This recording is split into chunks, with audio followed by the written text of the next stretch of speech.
Hey, Brett here. So last night I started with an HRV of 51, and then I was expecting it to be about the same, but it went up to 62 after my session last night. Tonight, I'm not sure what's going on. I feel fine, though I'm a little bit wired and awake, and it's 10. So I expect my HRV to go up quite a bit. So I'm going to turn this on, start working on my vagus nerve, both through breathing and through this thing. I'm going to start shaking, and I anticipate that I'm going to be a lot more chill and just sort of, I guess, I can't tell exactly where I'm breathing. So I think I've just got some general, just, I must be wound up somehow. So this is going to just help me reset. Now, let me grab this here. Okay, so let's get started. What I'm going to do is feet parallel, knees bent, and I'm going to sort of relax a little bit and open up my hip flexors if I can. And then I'm just going to sort of bounce here. And then if you want to let your arms flop, that's fine. I kind of get my elbows sort of in place, and that lets my wrists sort of shake. And I started doing that because I've got a little osteoarthritis in my right thumb from I don't know, chunking it on inline skating 30 years ago. So this feels good to sort of stimulate it.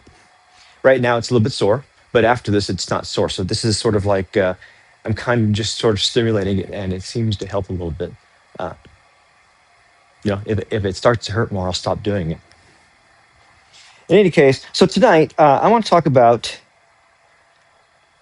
a title that an AI tool suggested.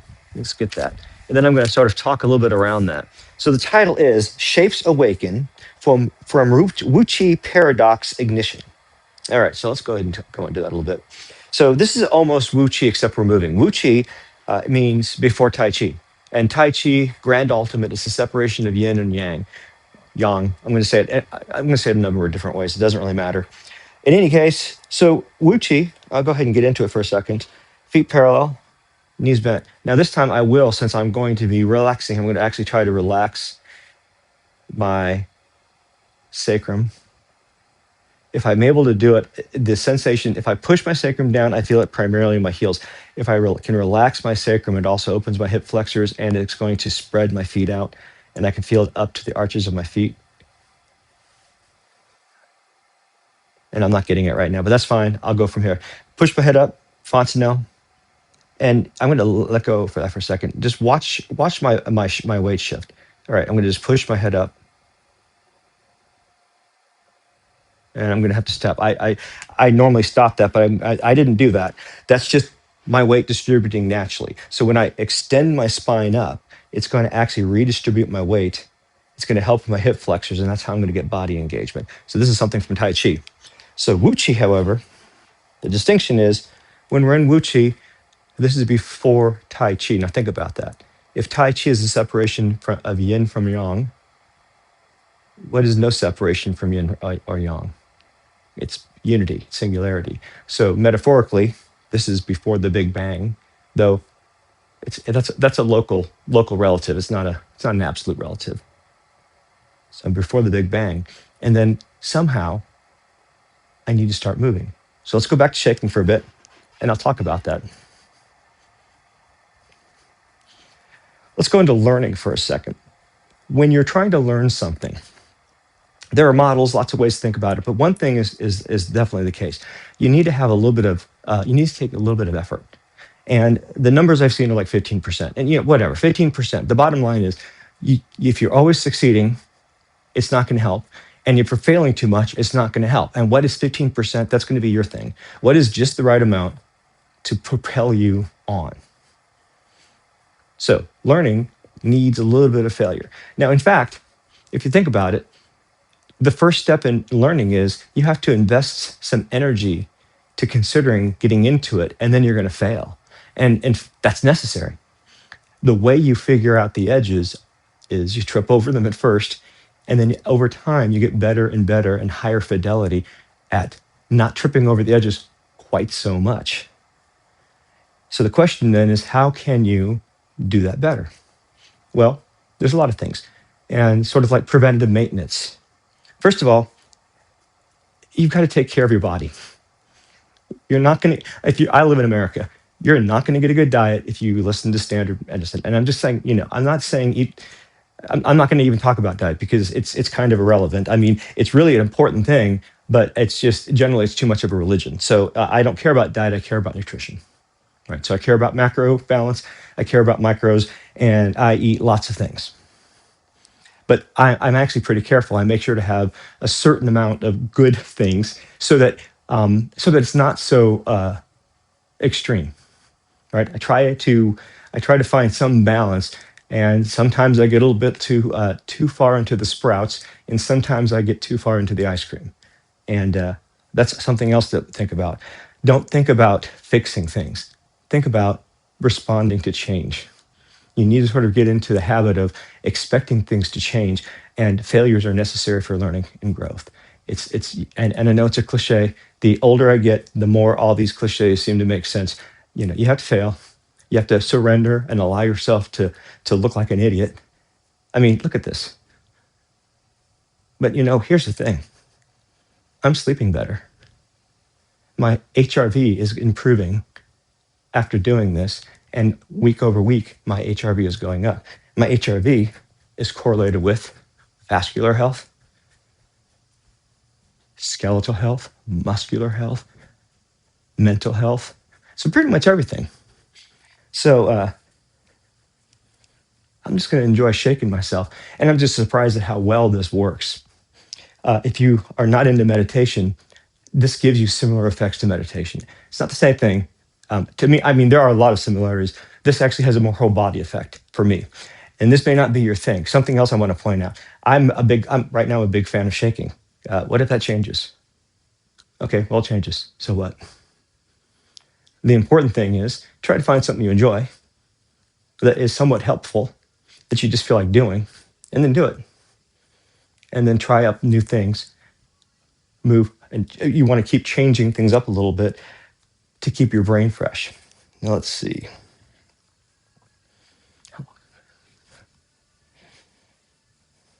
Let's talk about experience for just a second. I'm going to go back to Tai Chi and Wu Chi. So I'm going to give us some words, and just the words are kind of I don't know what words to use, so I'm just going to use say event. So an event has three parts, and the common three: observer, observed, observation. So right now I'm in this room, so there's an event. I'm in this room, and I'm in this location, and I'm recording the video.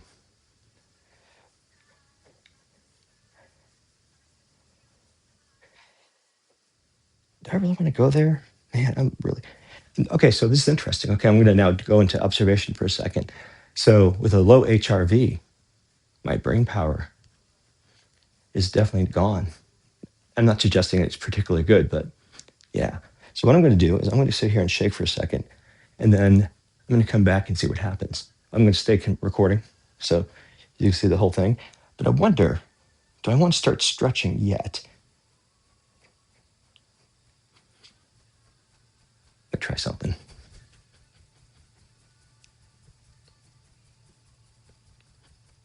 I'm trying to really bounce my interstitial muscles.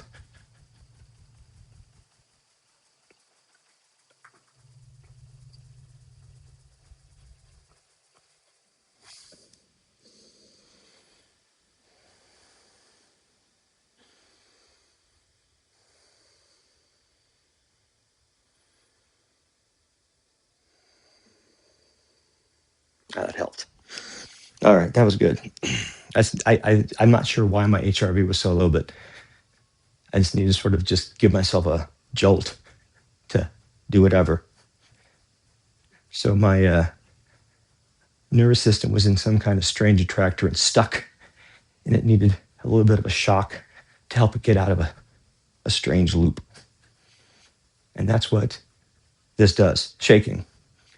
It introduces random perturbations through your body, and hopefully your various systems, the various subsystems in your body, that noise will help it reset.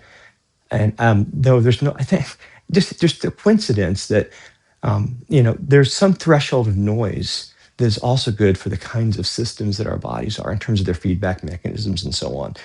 And I think It's probably coincidental, but there seems to be a connection between learning and failure, like the failure rate, and noise and complex systems being reset or sort of cleaned up by them.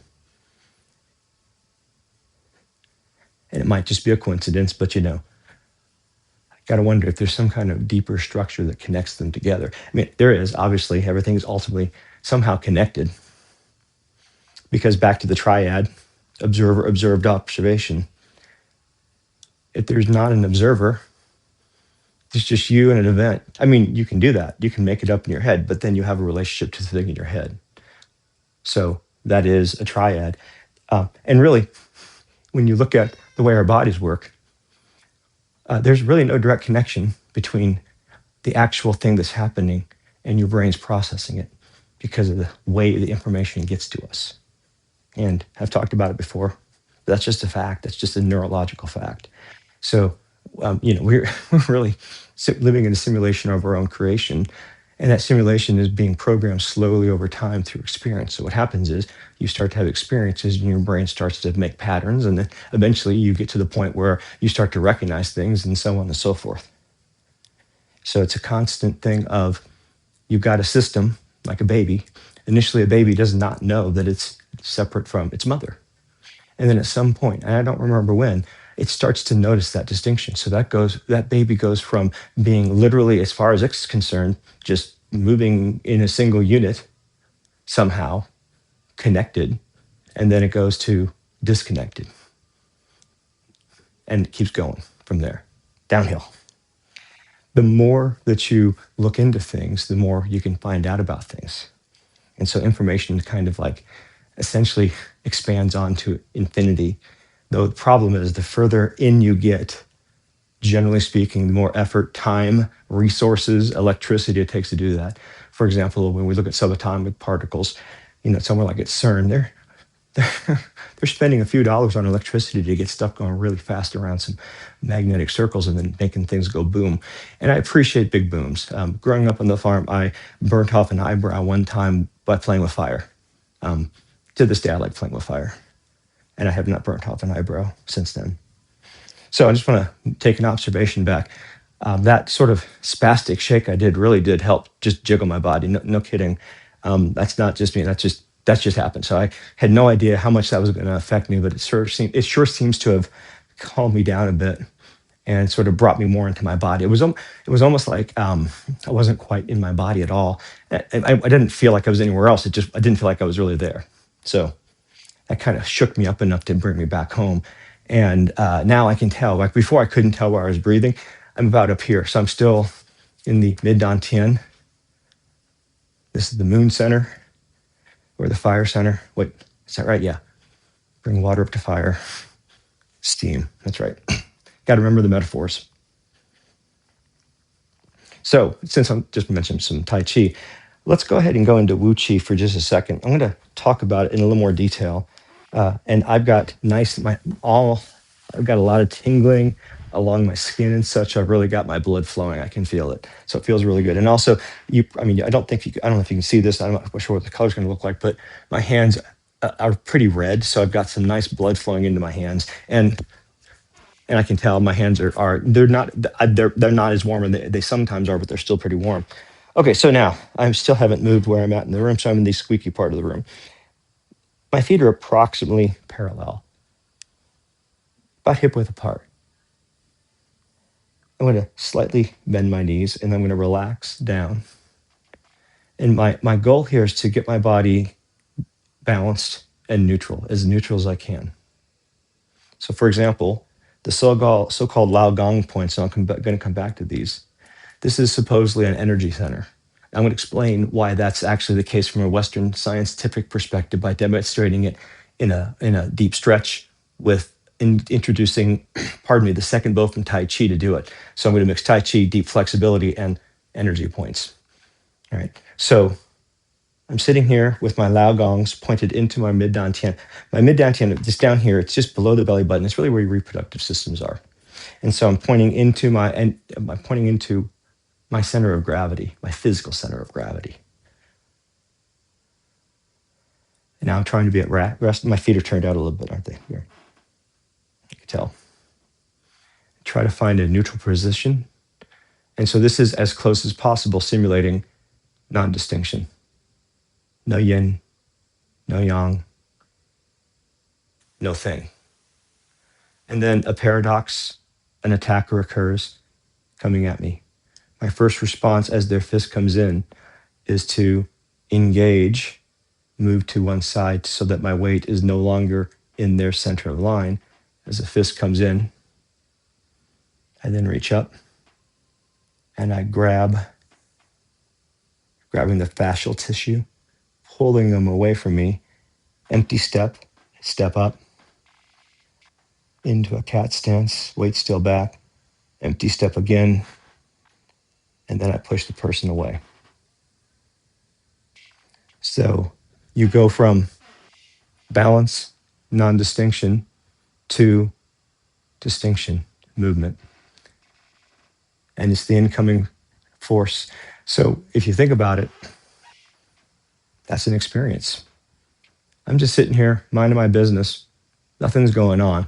My head is empty.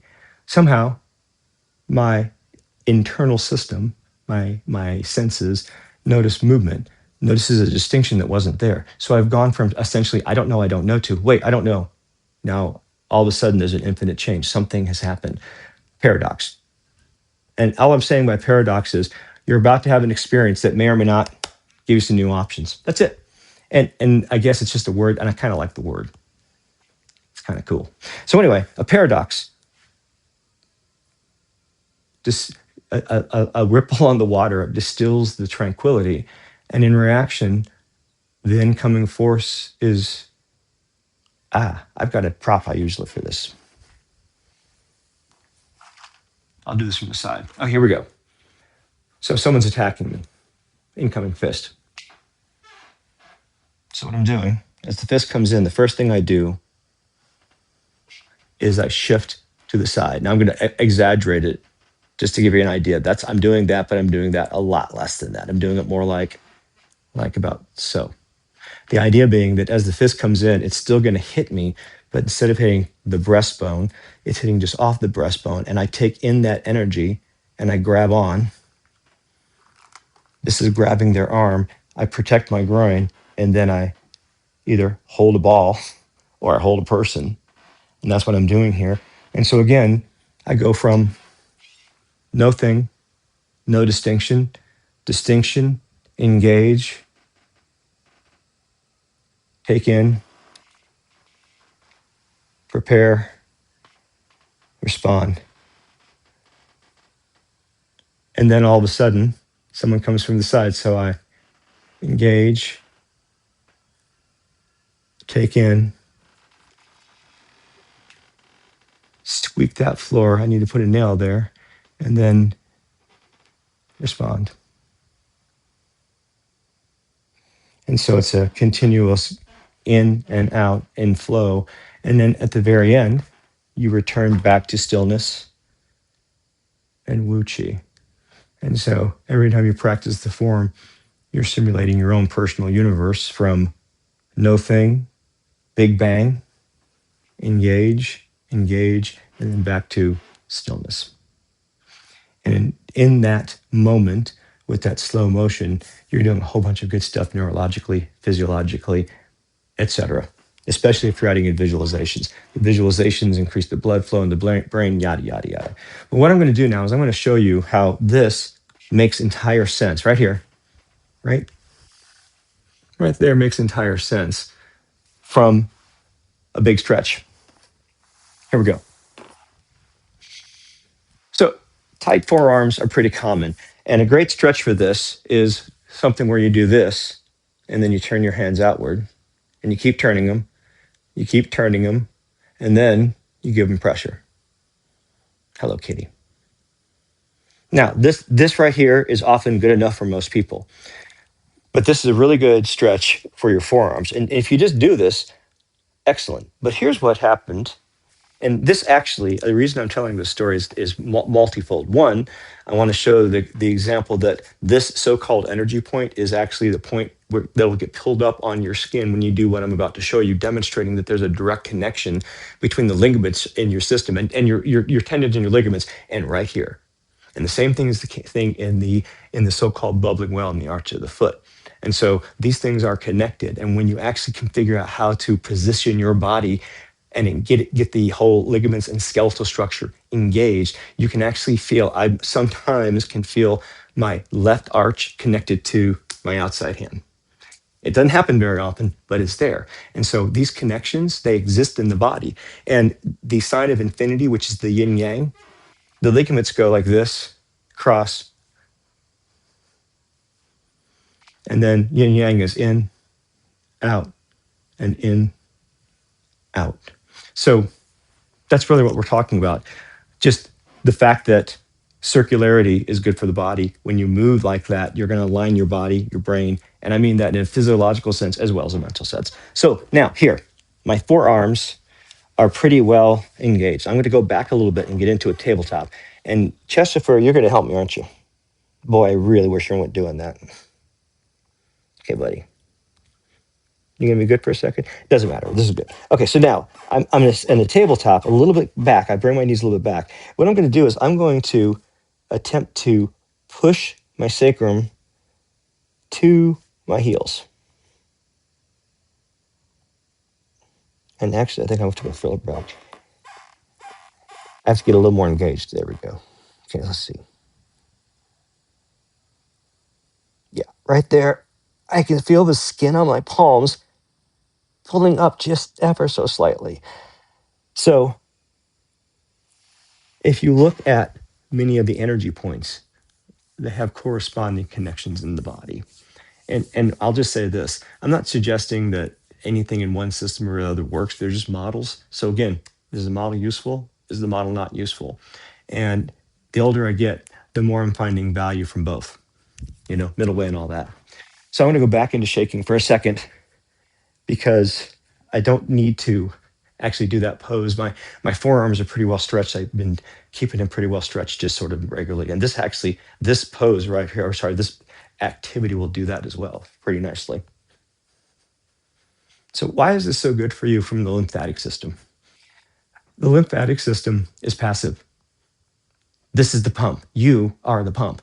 When you hear movement is medicine, the reason movement is medicine is movement is the mechanism that clears out your lymph system. And I'm going to speculate here. The stuff that's left over that's still good comes back in through ducts around your neck. And so if you happen to sweat at your neck at night, your lymph system's cleaning itself. Ew, I know. But in any case, this really helps clear out the system. And so as you do this, like for example, right now, the liquid that tends to accumulate in your calves walking throughout the day, this is going to get them back into my tissues. And so if you happen to have problems urinating when you go to sleep at night, and I'm old enough, I sometimes do, this helps this a whole bunch. And you can do a lot more than this, but this is pretty good right here. You need to play with it. You need to figure out where you're tight. And so, for example, I might do something like, if I want to get a little more in my shoulders, I'll drop my arms. Maybe I'll get my hips a little more, open my hip flexors up. Now I'm getting closer to my trapezius muscles and play with it. I mean, you don't have to hold your body all loose. I don't know what's going to work for you. I didn't know this was going to work for me. I just started doing it because of some other random event. And I noticed. And the reason I noticed is because I spend enough time sort of taking general care of myself that when things change, I notice. So the first day I had my salad smoothie, that night, my sugar cravings were noticeably better. And then by day 3, they were pretty much gone. And then later, I started pouring out the water that I was using to soak my almonds, and I left it in because the tannins actually help my blood sugar. Now, they may not be good for you. They may upset your stomach, but by observation, I noticed that my sugar cravings are slightly less bad. They're still there, but they're not as bad when I leave the water from the almonds in. So I soak my nuts. Oops. I take my nuts and seeds and raw sesame seeds. I put them in together and I soak them. don't actually sprout them, but I do add sprouts. And so right there, that's a whole bunch of really good nutrients because sprouts are generally from a gram for gram comparison, 5 to 20 times more nutrient dense. And also they're just chock full of water. And I grew up on a farm and I like eating radishes. And there's this stuff called broccoli and friends from Todd, broccoli and friends from Todd seeds that I really like. And I just use a mason jar. It's not a big deal. But okay, now I'm going to actually start stretching a little bit. So I'm going to start by doing just a basic squat. Squatting is an essential behavior or movement, basic range of motion. I'm going to do a supported squat so that I have something to hold on to, so that I can hold it a little bit longer. And you can do any number of things, but I'm just going to do simply here. You might be able to go, so I can either do a narrow squat or a wider squat, but I'm actually going to go a little bit wider because I want to see what I can do with my hip flexors like this. And also, this is something that I do in the Tai Chi form. And so let's see. So I'm not going to be able to hold this for very long. So this is not a very, I'm trying to find a static way to hold this and get my hips engaged that's not frog pose. So let's see. I can do this. Is this doing anything for me? I can probably just hold that. I'll just do this. So change of plans.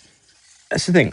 I just failed, but I found that that's not really going to do me much good at the moment. So what I'm doing is I'm just going to hold this for a bit and just try to really relax into it. And it took me a long time to be able to get to the point where I could sit like this comfortably.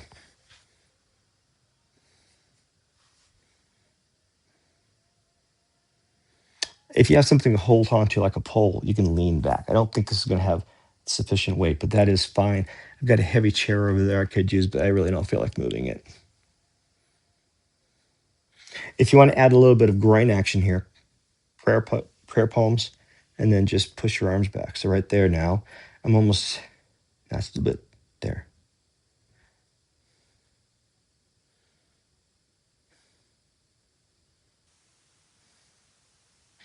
I got something going on. I wonder. I'm going to try something. And this is me just trying things out, and I'm going to have some failures. And I wonder if I did the exact same thing against the wall, what is that going to do? Okay. I'm going to actually go ahead and do this methodically so that I know what I'm doing for repeatability. Okay, so my feet are 1 foot length away. I'm going to lean back against the wall, turn my feet out. Let's see, how is this fitting? Okay. Oh, yeah. That's a bit much.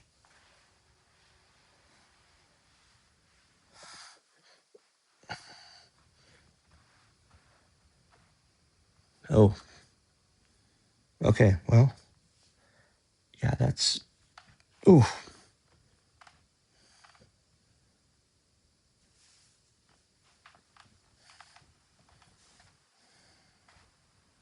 there.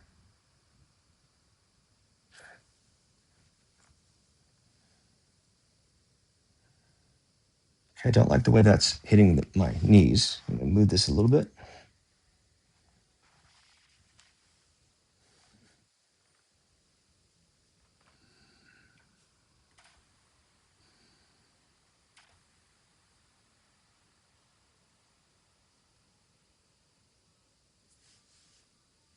I think I've just pretty much reinvented the hero pose. This isn't really that. Kind of lost it.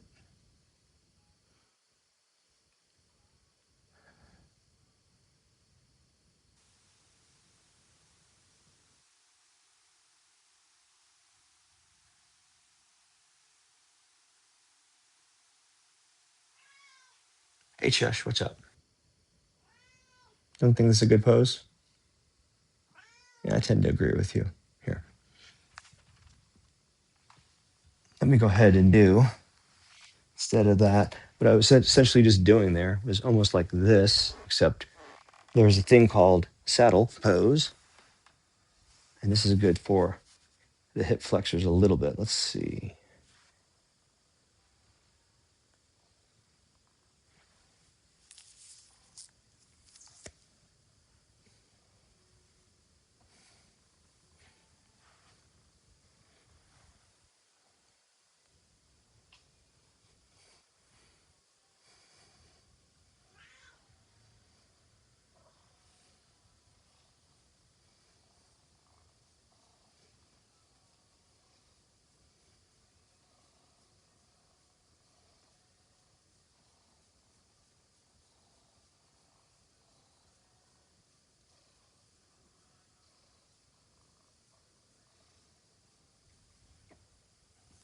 about that.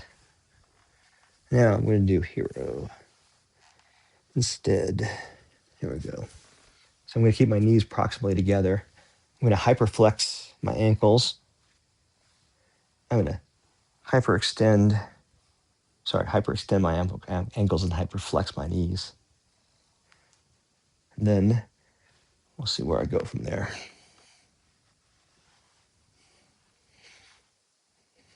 So in this pose, if I try to go all the way down to my shoulders, I'll fail. I have to approach this gently. My body needs to get slowly into this pose. Now, what does that mean? 5 minutes is plenty for this pose for me. In fact, just for grins, I'll keep track of time since I haven't really started yet. There we go. Now, I'll talk through this pose before I go any further into it. My ankles are pointing, plantar flexed. The opposite is dorsiflexion, and you want to curl your toes under and sit back like this as well, so that you get full ankle extension. That'll really help both with walking, your posture, your grip, your ability to use your feet for balance. And there was something else that I wanted to say and I've forgotten it. Anyway, it's really good for you. To go on down any further, I want my bum solidly on the ground. So when I'm right here, I'm solidly seated on the ground. So for that point, I can go back. And what I sometimes do is I'll just sort of slowly work back a little bit and stay here for a while. Because now the pressure on both my thighs and my ankles and the top of my feet is a bit much. Right now, it's not bad. But if I go any further, it's going to be a bit much. So if I just wait here, they're going to calm down. So what I'm doing is I'm staying at a certain level of discomfort until my nervous system says, "Oh, okay, well, oh, okay, I guess that's okay. We'll stay here for a bit." Okay, and so then it actually locally retunes itself and waits for a slightly stronger signal. Now you got to be careful. If you go too far, your muscles, either your sarcomeres will let you know, or your Golgi tendon organ will let you know. One of those two things is going to stop you. But here's the real secret. The way you push the edge, chest, stop it. I'm sorry. You cannot hit my head like this, buddy. Stop it, buddy. You know that. Well, you don't know this. You're a cat, but I'm sorry. You can't be moving me like that, buddy. No, no, you can't be on my head.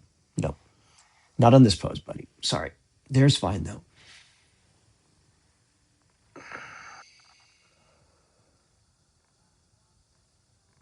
Okay, so that's still pinching my back a little bit. So I'm going to come back up.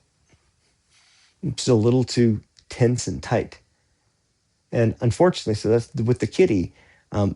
He really can hurt me on some poses, and so I really do have to stop him. But the problem is, if I react too strongly, I'll react and then I'll tighten up, and it defeats the purpose. If I don't react strong enough, he'll just bounce on me, and he's actually caused me to get out of balance. I was probably a little out of balance anyway. He was the straw that broke my shoulder, basically. I ripped up the shoulder muscle. Okay, now my knees are off the ground because of the pressure on my ankles and the top of my feet. I'm going to just sit here for a bit and see if things calm down.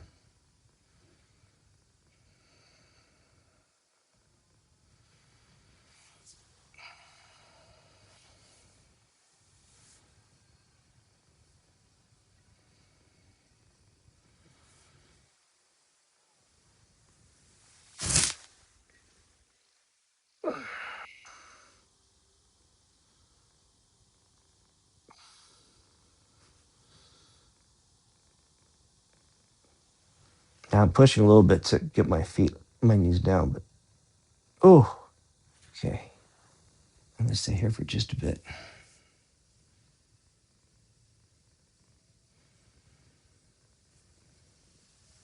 Where you at? There you are.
Okay, I've been down here a bit. I'm going to come out of this very slowly because it's going to be a bit.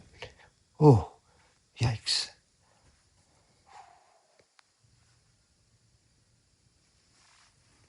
Okay. Uh, that was deep. And I'm still, there we go. I thought it was about time. Okay, now still going to take me a bit to get out of this. I've got to really come up slowly because everything's very compressed. And if I come up too quickly, it's it's a bit nasty. Now, I don't want you to be scared of this. You just got to come up slowly. I mean, I'm fine. My muscles are weak. But as soon as I do something like this, very slowly, my knees were just all the way on the other side of the universe. And now they're coming to this side. And I'm just going to gently shake them. Yeah, I'm good. I mean, I'm tender. Don't get me wrong. I'm not going to do anything like jogging. And in fact, in general, for these deep flexibility things, don't do anything intense after this. This is yang. This is yin, not yang. Do the yang stuff before. Now, shaking, I don't count because I'm going to do gentle shaking. I'm not going to do aggressive shaking. But you certainly could hurt yourself shaking if you do too much or bounce too hard. All right. Actually, I haven't done this for a while. I'm going to get my shoulder to my knee, and I want a pillow to do that. Look, those pillows are downstairs. I'm going to improvise. Okay, kitty. Get these two. Okay, there. You're in a good place. And I'll take, yeah, that'll work. All right. Excuse me. I'm going to get you there. There, right there. Okay. So what I'm going to do here is I'm going to basically just stretch the heck out of my hamstring. Now, on this pose, I'm going to start with my hamstring bent. When you have your hamstring, sorry, when you have your knee bent, I'm going to have my hamstring bent, not my knee bent. When you have your knee bent, it tends to move the stretch into the muscle belly, so you're still getting a good stretch. Now, over time, I'm going to extend a little bit, but something I have to be careful about, my left foot has a bit still tender heel, so I need a pillow for that, and I still want my bum elevated a bit more. I guess I'm going to use a block. I don't like using blocks, but it'll work.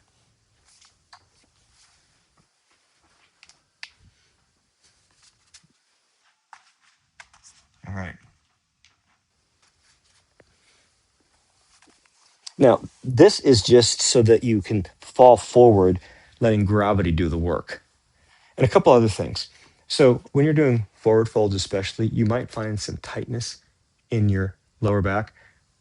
Look forward, not down, forward. Or find a way to get something like your hand on the ground and your head and your hand in your forehead. And that will help uh, relieve the pressure on your lower back. Okay, so now, boy, this block is not going to work. Oh, you know what? I'm just going to go ahead and not use the elevation, and I'll still keep the knee bent. And there we go. I'm just going to deal with what is. All right. So knee slightly bent, heel protected for me. This is as so. And then I'm just going to slowly reach forward, and I will go ahead and time this.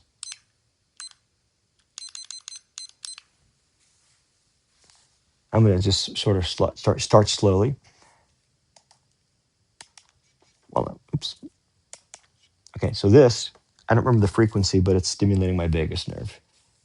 My breathing, 4-8, in for 4 and out for 8. In theory, though I'm talking, is helping relax me as well.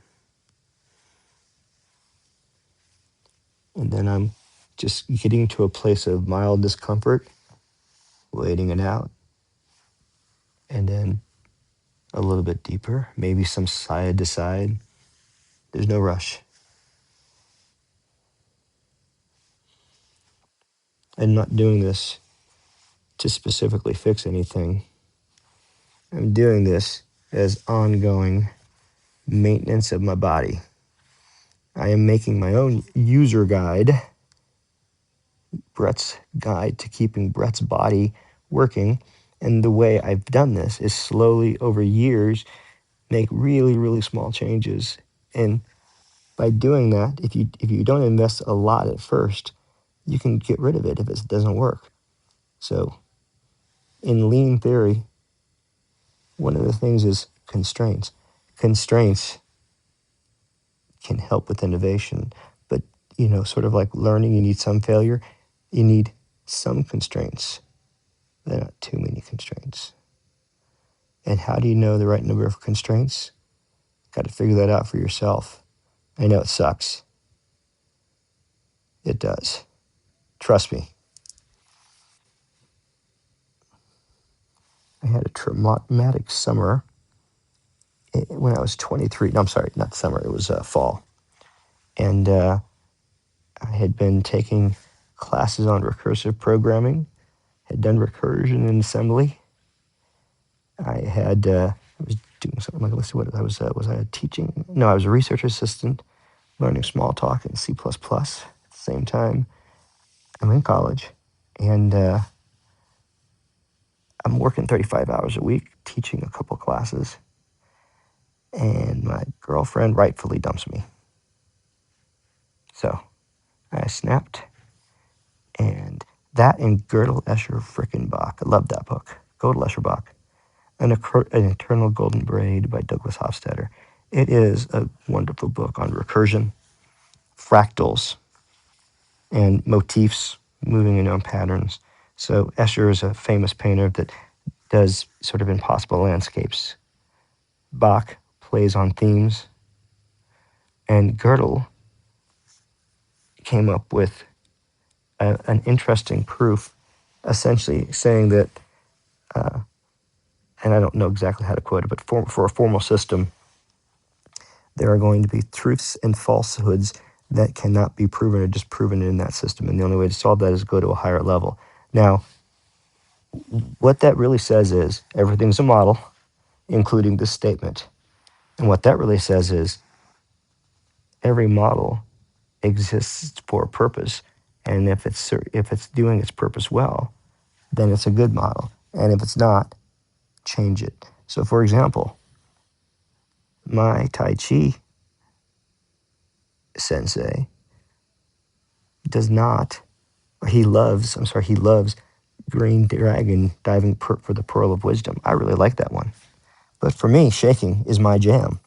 And that's a personal preference. And it has to do with your body and what your body needs. And for me, I've just uptight a lot for a number of reasons, a number of years.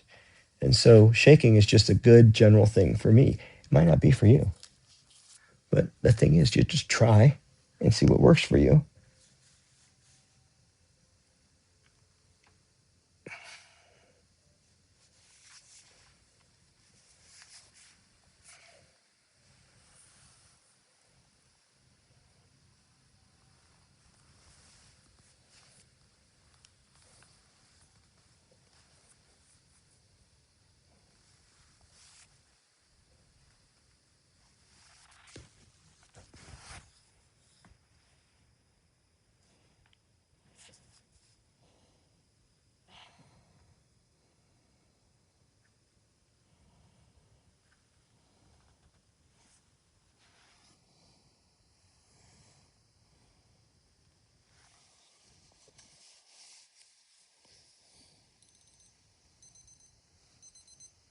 Now, when you stay in it for 5 minutes, when I stay in for 5 minutes, I got to come out real slow. That was really, really, really, really nice and deep.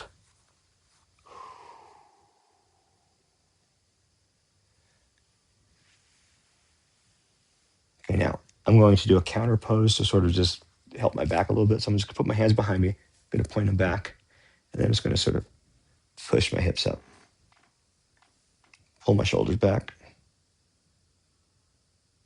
and then let that go. All right, other side, asymmetrical.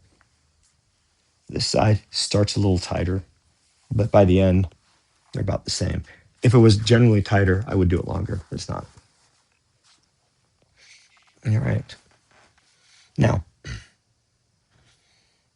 you can probably tell my voice. I'm like, when I started, I was absolutely wired. I'm not sure what that was. Maybe it was too late on the coffee or something like that. But now I'm like falling asleep, which is great because I want to sleep. And that's the stretching does that. And for me, the shaking also does it. And here we go. So notice I had my shoulders all the way down. It'll get there maybe. Don't attach. Just do whatever. Go with what it feels like now. Be careful. Go slow, go deep. That works for a lot of things.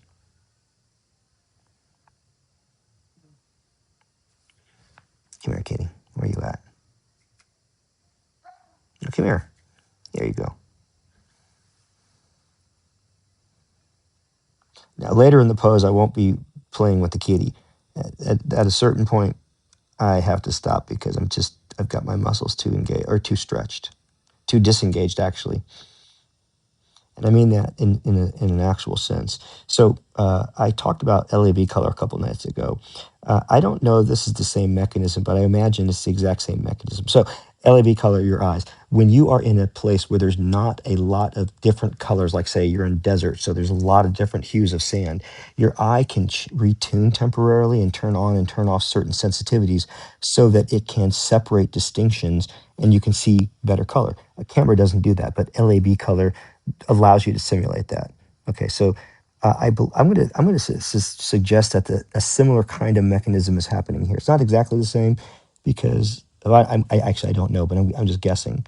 But as you get to a certain level of discomfort, that's a certain signal strength. Now, over time, if you allow yourself to breathe and be calm by sticking with your parasympathetic nervous system, by not reacting, your autonomic service then says, okay, well, that signal is normal. And so then you have to go deeper and deeper. And so you get a little tension.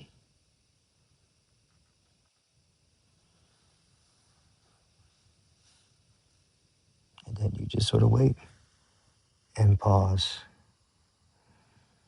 and breathe. Passive tension over time. Try to keep your body as relaxed as possible. I use the block on this side to keep the knee up because that helps me balance. And so I don't have to pay attention to my right leg, sorry, my left leg at all.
Should I start the timer?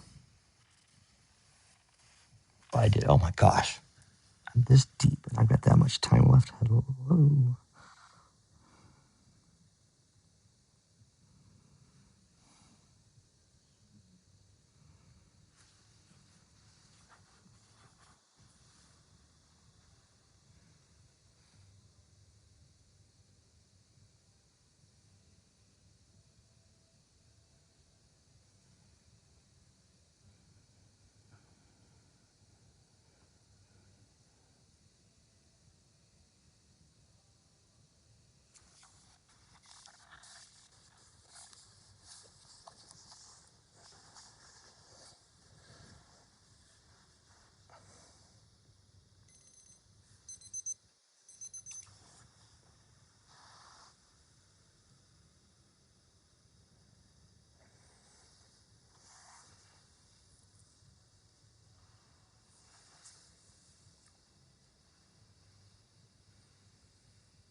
I could be moving faster, but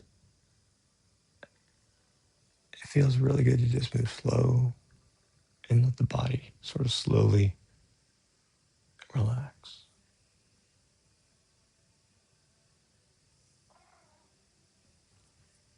Hello, kitty. Okay.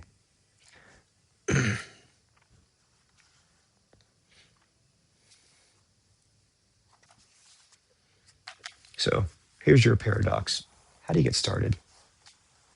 How do you get started?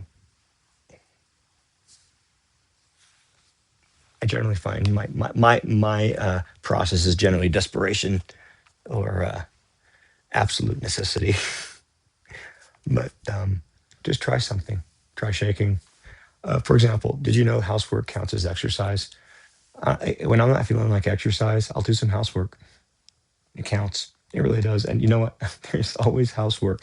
So there's always an opportunity to clean up. And when you clean up your house, you're cleaning up your mind. And I understand that sounds square, but yeah, it's a thing. You know, it just is, at least for me. Your results may vary, some assembly required, but once you start to integrate your mind and your body and sort of just try to turn things down, you start to just notice things a lot more. And if nothing else, I notice the impact of things. Not that I'm all of a sudden able to fix everything, but at least I can anticipate, and it gives me a little more space to be slightly less reactionary. And this stretching really helps. Shaking really helps. Other internal martial arts really help. And in fact, I'm going to just, I didn't actually do Tai Chi tonight. I taught instead. So I'm just going to do this as the first part of the form in limited space. And I'm going to try to do it really slow. Okay. And I'm also not going to do it deep because I'm stretched.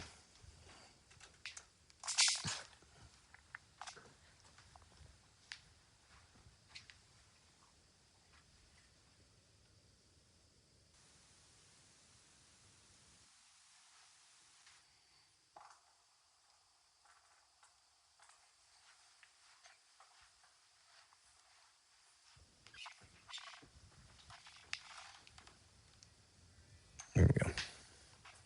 I need a drink of water first.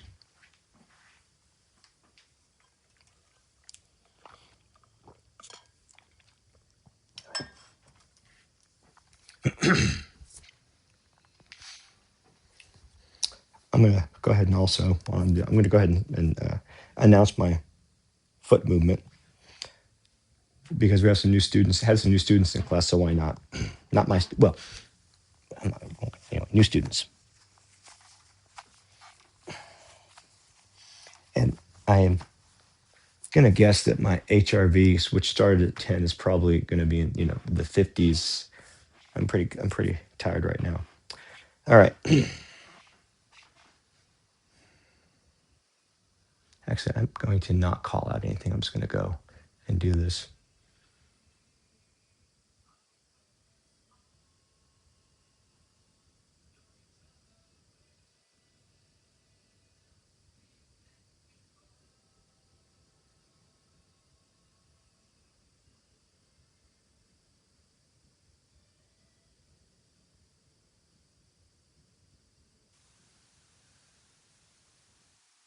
Right now, I'm working on sung or dynamic relaxation.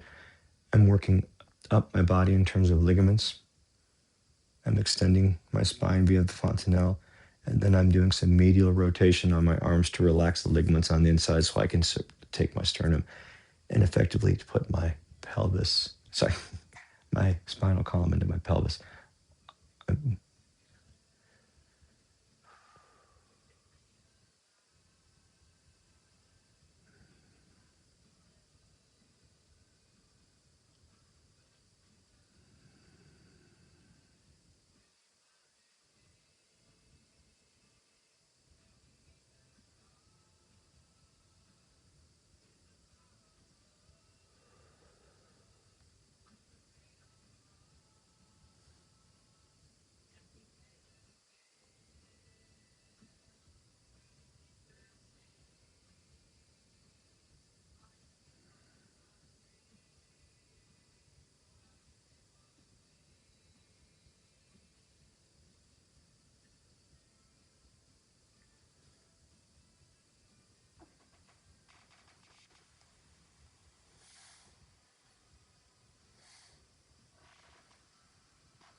That's a little wide.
I don't like doing this with a narrow space.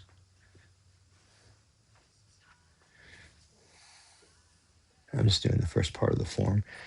And since I'm here, oh,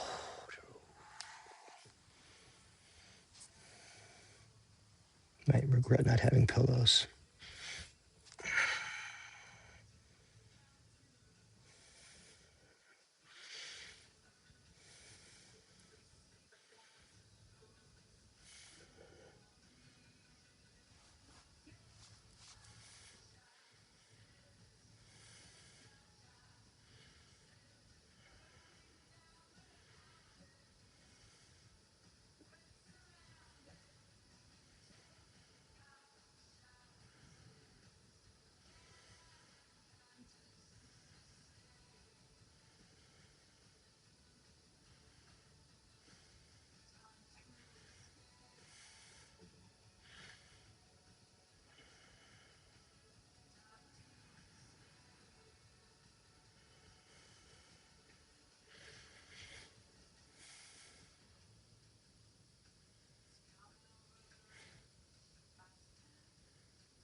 Okay.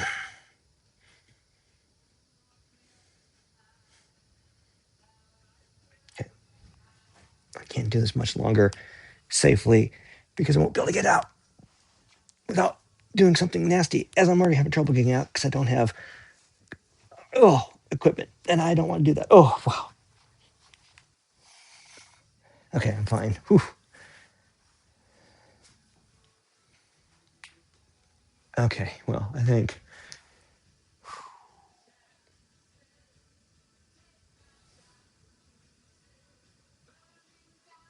mid 70s. Okay, well, that's it for the Paradox Diaries. I'm gonna say right here is my HRV after, and I hope I remember to put it right about there. Square box. What do you think?